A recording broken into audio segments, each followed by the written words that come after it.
Bonjour chers amis coloristes, je vous retrouve aujourd'hui pour vous parler de mes crayons aquarellables. Et bien entendu, je vais vous donner mon avis dessus. Allez, sans plus tarder, c'est parti. Tous mes crayons aquarellables sont rangés dans cette grande trousse noire qui loge, je ne saurais pas vous dire combien de crayons, je dirais entre 200 et 250, peut-être 200 crayons. Voilà. Alors c'est pour le coup, je trouve ça très pratique de les avoir tous dans la même trousse. Et on va les regarder maintenant tout de suite d'un petit peu plus près.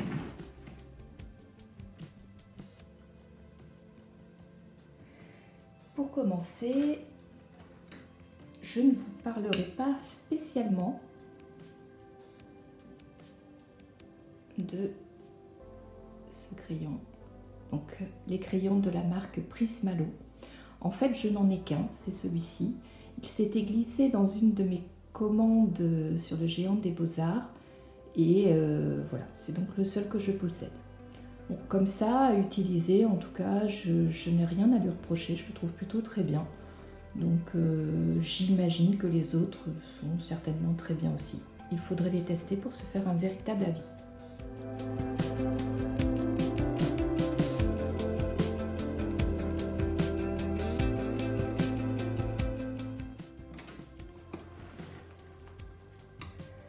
Les autres crayons dont je ne vous parlerai pas aujourd'hui, en tout cas pas en détail, ce sont les Gold Faber Aqua. Donc ce crayon-là, je l'avais eu dans une box, je n'ai que celui-ci. Je dirais que ce crayon en particulier ne m'a pas laissé un souvenir impérissable, il ne m'a pas donné en tout cas envie d'acheter les autres crayons. Mais je n'en ai testé qu'un, donc nous n'en parlons pas.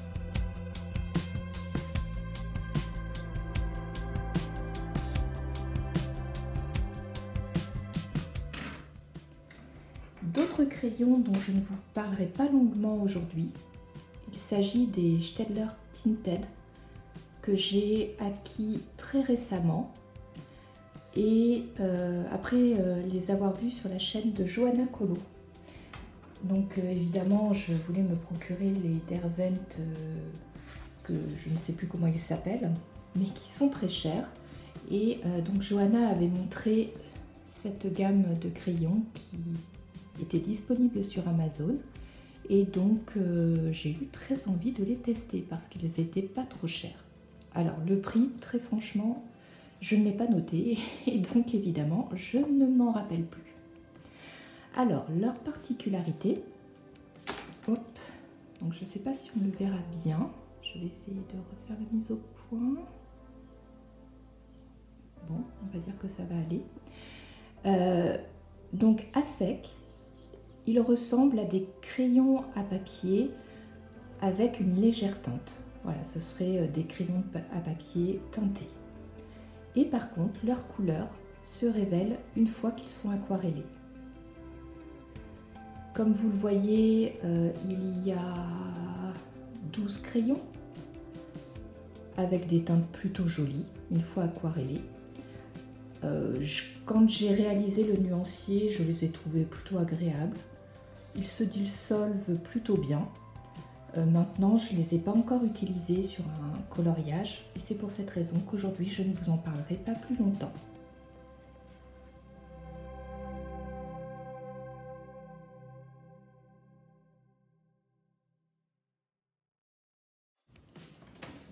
Je vais par contre pouvoir vous parler des Derwent Watercolor. Alors attention, ces crayons-là, je les ai achetés, je dirais en 2004, peut-être 2004-2005.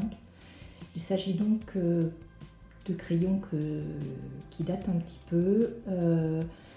Je sais que Derwent vend toujours une gamme Derwent Watercolor, mais je ne sais pas si ce sont les mêmes que ceux que j'ai ici entre les mains. Moi, je dispose d'une boîte de 24 couleurs. Je ne sais pas s'il en existe plus et je n'ai pas été voir s'ils étaient vendus à l'unité. Ce sont des crayons hexagonaux et pour être complètement honnête et ne pas garder le suspense plus longtemps, ce ne sont pas des crayons que j'aime. Je les trouve beaucoup trop secs. Alors, à sec, ils sont pas terribles, donc pas agréables à utiliser. Et aquarellés, je dirais que ce ne sont pas les crayons qui s'aquarellent le mieux. Donc, ils sont moyens en tout, en tout cas à mon avis. Je les garde cependant parce qu'ils ont quand même quelques couleurs qui sont intéressantes. Et parfois, le fait qu'un crayon ne s'aquarelle pas complètement, dans certains cas, ça peut être un effet que l'on recherche. Alors, je vais vous montrer tout de suite le nuancier.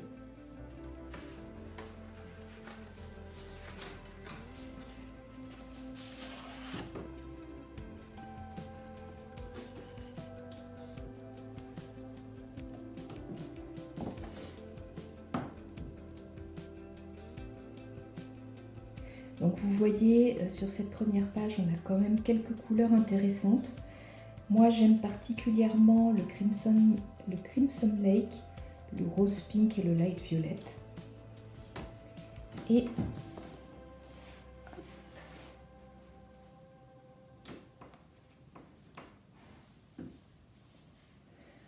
on a... Bon, on va pas bien voir. Voilà, c'est mieux comme ça. Et sur cette deuxième page, j'aime particulièrement les gammes un petit peu automnales, voilà. Donc tout ce qui est olive green jusqu'au gris, gunmetal. Et ici on a le noir. Voilà, donc une jolie gamme de couleurs, mais ce ne sont pas mes crayons préférés pour les raisons que je vais vous expliquer tout à l'heure. Je possède ensuite des Albrecht Dürer. Alors, les Albrecht Dürer, ils existent en 120 couleurs, comme les polychromos dont ils partagent le nuancier. Ce sont des crayons qui, contrairement aux polychromos, sont hexagonaux, ça permet de les distinguer, c'est plutôt bien pensé, et que j'aime beaucoup. Ils sont agréables à utiliser à sec, et ils sont agréables à utiliser aquarellés. Aquarellé, le pigment se dissolve complètement et à sec, il reste assez tendre avec une texture un peu particulière. Il m'arrive d'ailleurs de les utiliser complètement à sec sur certains coloriages parce que leur rendu sur le papier, notamment le papier Gibbs Smith, peut être parfois intéressant sans aquareller. Alors, sur les crayons aquarellables, je ne possède, en tout cas sur les Albrecht Dürer, pas toute la gamme. Je vous montre le nuancier des couleurs que je possède.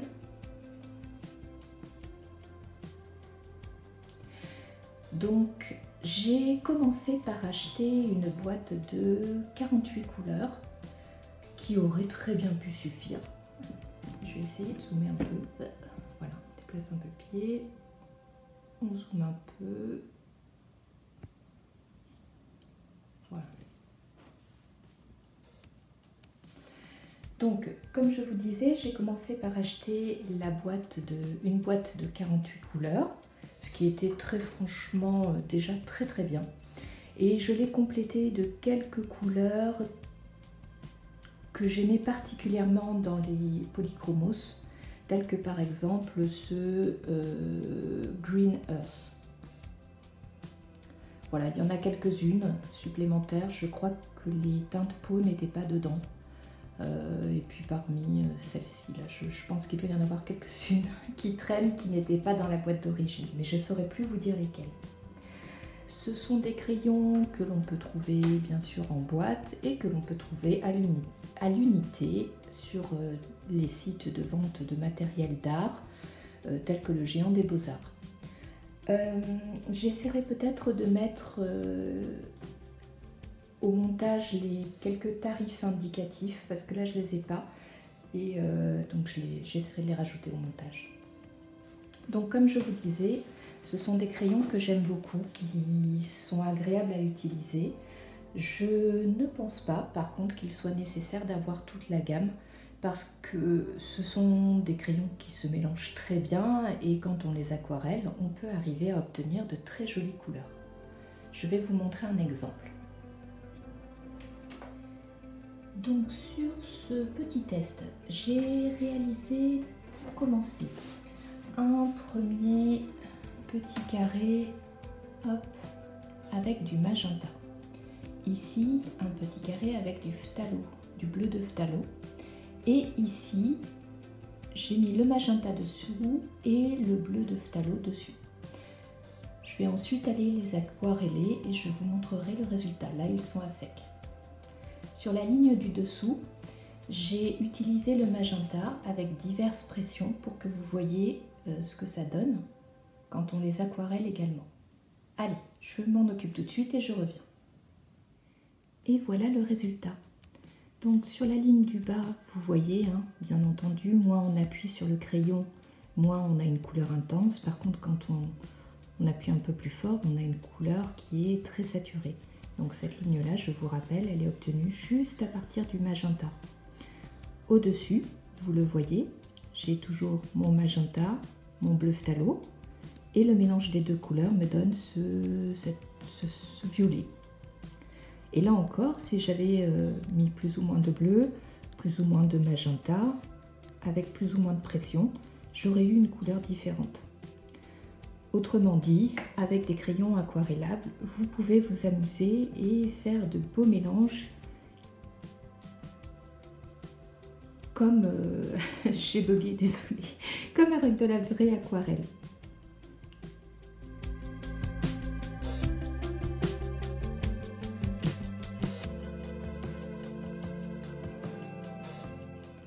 Et les derniers crayons aquarellables que je possède, ce sont les Inktense de chez Derwent. Ces crayons sont uniques, je ne vais pas tergiverser pendant des années, je les adore, ils font partie de mes indispensables. Alors, ils sont ronds, bleus avec la couleur au bout. La particularité des Inktense, c'est que, alors a priori en tout cas c'est ce que dit le fabricant, c'est de l'encre en crayon. En tout cas, il est clair que s'il se dissolve à l'eau, il ne se comporte pas comme de la watercolor, je vais y arriver, de l'aquarelle. Une fois appliqués sur le papier, il est difficile de les... Pardon, je reprends. Une fois appliqués sur le papier, aquarellés une première fois, il est difficile de les retravailler. On dit qu'ils sont permanents. Hop. Si je vous montre le nuancier, voilà, j'essaie de... Ah, ça ne veut pas tenir. Voilà. Hop.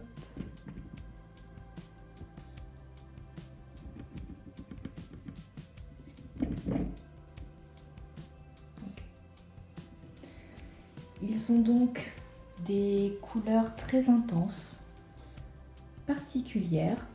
Encore une fois, ce que j'aime particulièrement chez Derwent, ce sont ces couleurs-là, toutes les couleurs automnales. Ils ont également des bleus que j'aime beaucoup et quelques verts qui sont naturels, voilà, que j'aime beaucoup. C'est des crayons que j'utilise énormément, que ce soit seul sur un coloriage ou comme base, que je viens retravailler après avec des crayons non aquarellables. Que dire de plus sur ces crayons? Donc ils existent en 72 couleurs et on va refaire le test. Je vais vous montrer qu'en fait, même s'ils sont très intenses, ils peuvent être aussi plus pâles. Tout dépend de la pression que l'on met sur le crayon. Je reviens, je vais préparer ça tout de suite. Alors, comme tout à l'heure, j'ai utilisé deux crayons. La première couleur, c'est du Crimson. La deuxième couleur, c'est du Deep Blue. Et ensuite, au milieu, on retrouve le mélange des deux couleurs. La ligne du dessous, comme tout à l'heure, j'ai utilisé le Crimson de manière plus en plus, avec de plus en plus de couches, et on va voir ce que ça donne aquarellé. Alors à noter, contrairement aux Albrecht Dürer, je n'utilise jamais les Intense non aquarellés. Parce que voilà, j'aime autant utiliser d'autres crayons. Ils sont pas particulièrement... ils sont agréables à utiliser, mais bon, pas forcément ce qu'il y a de mieux pour du non aquarellé. Autre particularité, c'est vrai que je ne l'ai pas dit, avec les Intense, je vous conseille très fortement de faire un nuancier parce que le bout du crayon ne représente pas forcément bien la couleur qu'il va y avoir, et avec la mine, c'est bon, là c'est peut-être un mauvais exemple que je vous montre, mais c'est vraiment impossible de savoir de quelle couleur va être le crayon, et sur certaines couleurs c'est vraiment impossible quoi. Donc vraiment, s'il y a des crayons sur lesquels je vous conseille de faire un nuancier, c'est bien ceci. Allez, cette fois je vais aquareller mon petit jeu de test et je reviens tout de suite après. Et voilà, j'ai fini de les aquareller. Donc vous voyez, nous avons notre première couleur qui était quoi, Crimson je crois, et Bright Blue, j'ai déjà oublié. Bref, le mélange des deux nous donne ce joli violet un peu gris. Et ensuite sur la deuxième ligne, donc une couche, 3 couches, 6 couches et un crayon sur lequel j'ai bien appuyé. Clairement, ce qu'on voit, c'est que les Albrecht Dürer n'ont rien à envier aux Intense en termes d'intensité. Si vous voulez une couleur intense, vous mettez beaucoup de pigments. Si vous voulez une couleur plus claire, vous en mettez moins, tout simplement. Les crayons aquarellables, ils se mélangent très bien. Donc est-ce que c'est nécessaire d'avoir l'ensemble des gammes et de toutes les couleurs? Peut-être pas. Encore une fois, c'est une question de goût. Et c'est vrai que certaines couleurs qu'on aime beaucoup, on n'a pas forcément envie de faire tout le temps des mélanges pour les utiliser. L'autre point que je peux mentionner, c'est que là, j'ai mélangé les crayons directement sur le papier. Bien entendu, on peut utiliser une palette pour les gratter dessus et puis faire ainsi notre mélange sur la palette et ensuite venir l'appliquer sur notre dessin. Personnellement, c'est quelque chose que je ne fais jamais, tout simplement parce que j'aime bien utiliser mes crayons directement sur le papier. Quand je veux faire des mélanges sur palette, dans ces cas-là, j'utilise plutôt mon aquarelle directement plutôt que mes crayons. Voilà, alors maintenant je vais vous montrer des exemples de dessins, enfin de coloriage que j'ai réalisé avec ces crayons.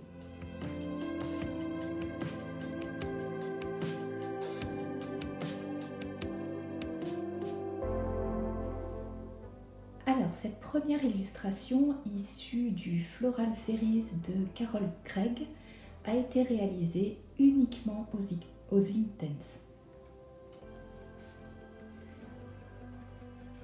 Cette autre illustration, issue de je ne sais plus quel livre, a été réalisée également quasiment uniquement au Intense. Il n'y a que le fond qui avait été fait au Neocolor 2 et j'avais rajouté juste un petit peu de stylo gel blanc.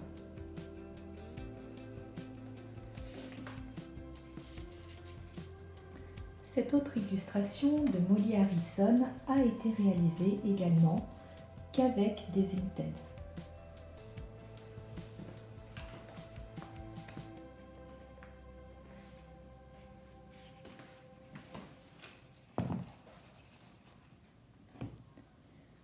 Une autre réalisée qu'aux Intense. dans ce livre Mouse Guard de David Petersen. Et enfin, un que vous avez vu récemment,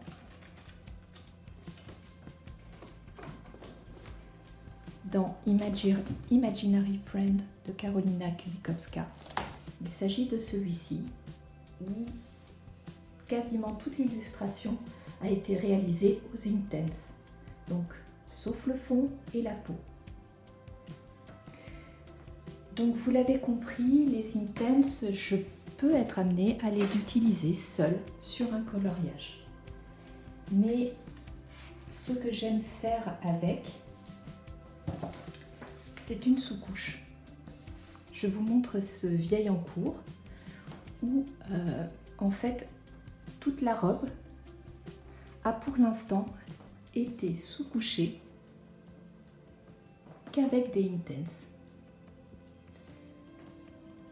J'aime beaucoup les utiliser comme ça parce qu'ils permettent de commencer à bien marquer les ombres et les lumières. Comment je fais pour ça? En fait, c'est très simple. Je passe du crayon que sur les zones d'ombre. Et ensuite, je viens aquareller le tout.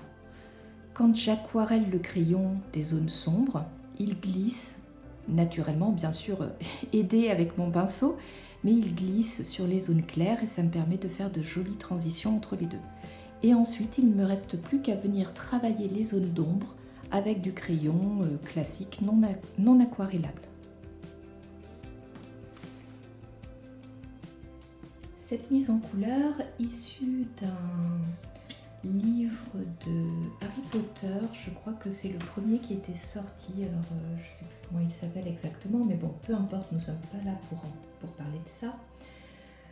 C'est la première que j'avais réalisée entièrement avec des crayons aquarellables.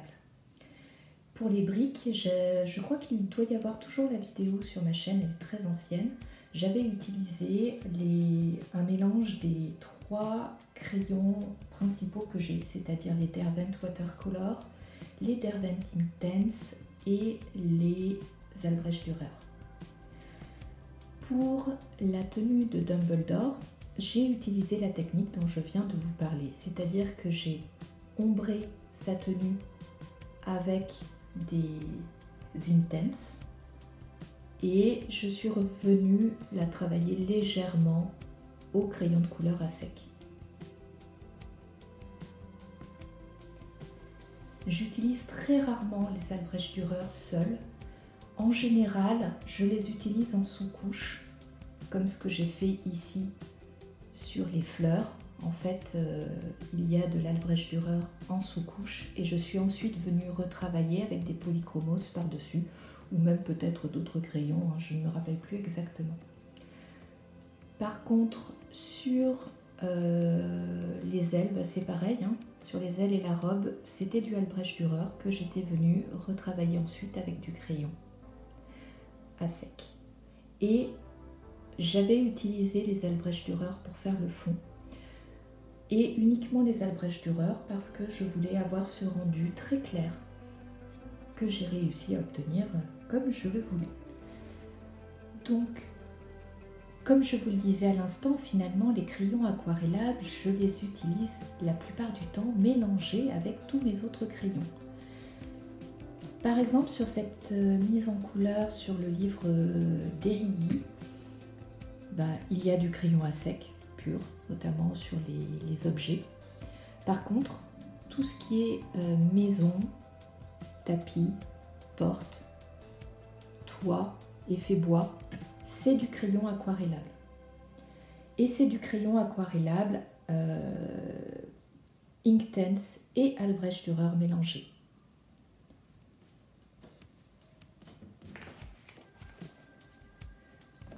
Dans le livre Outlander, c'est également ce que j'ai fait pour réaliser notamment les rochers.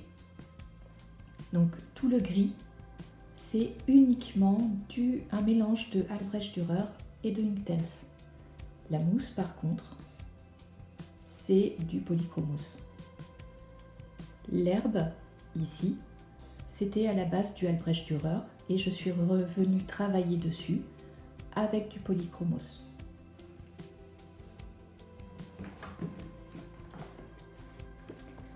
Enfin, dans The Mysterious Library, j'ai un encours. S'il veut bien s'ouvrir et rester ouvert. Voilà.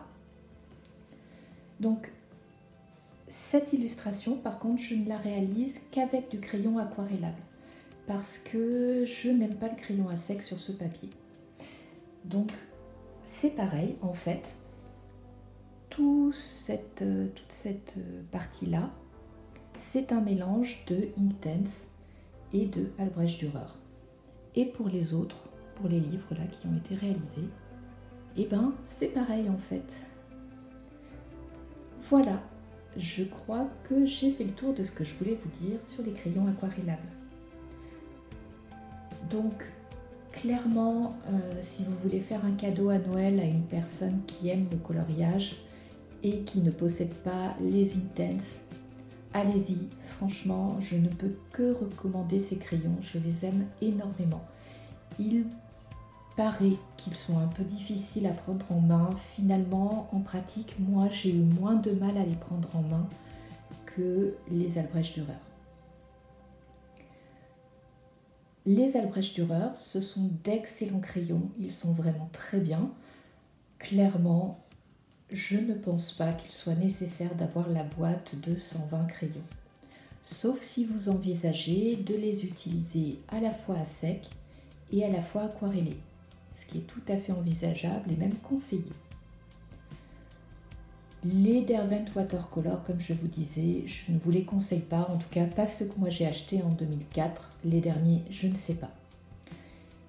Et pour les autres marques de crayons, pour l'instant je ne peux pas vous dire, je ne les ai pas testés, en tout cas pas réellement. Et très honnêtement, je n'envisage pas, en tout cas à court terme, d'acheter d'autres crayons aquarellables parce que les teintes que j'ai aujourd'hui me suffisent très largement pour ce que je fais.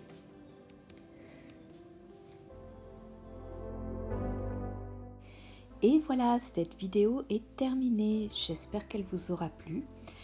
On se retrouvera très bientôt pour que je vous parle de mes crayons de couleur non aquarellables. Et je ferai également une troisième vidéo qui vous parlera de tout le petit matériel qui est indispensable quand on fait du coloriage. Au crayon de couleur bien sûr, par exemple taille crayon, gomme, etc. Sur ce, je vous laisse, je vous souhaite une très bonne journée ou une très bonne nuit. Si cette vidéo vous a plu, pensez à mon petit pouce bleu. Si toutes les vidéos vous plaisent, pensez à vous abonner et je vous dis à très bientôt.